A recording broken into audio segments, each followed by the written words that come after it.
From VOA Learning English, this is the Agriculture Report in Special English. Severe food shortages in the Sahel area of Africa have affected 18 million people in 9 countries this year. This was the third severe food crisis in 4 years in the area south of the Sahara Desert. How can the Sahel break its cycle of food insecurity? Aid workers are asking that question as this year's emergency eases.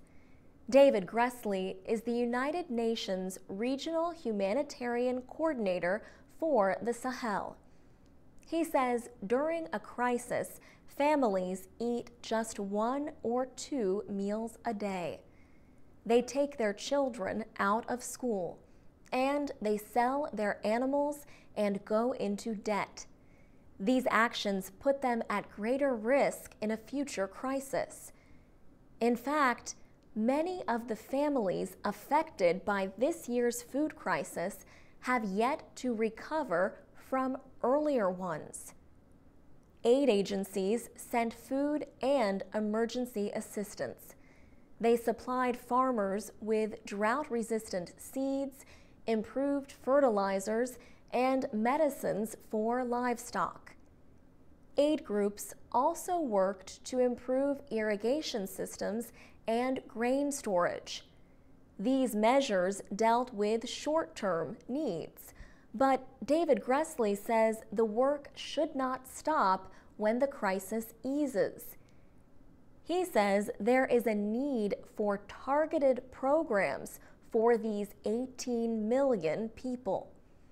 He says the programs should find ways to avoid crises so that people do not put their futures at risk just to survive.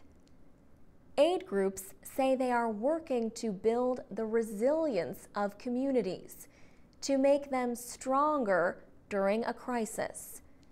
David Gressley says this means taking steps like reducing child malnutrition and changing cultural practices that may be harmful.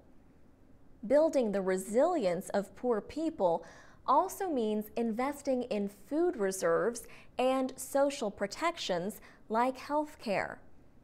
Aid groups say prevention costs less than treatment. For VOA Learning English, I'm Alex Villarreal.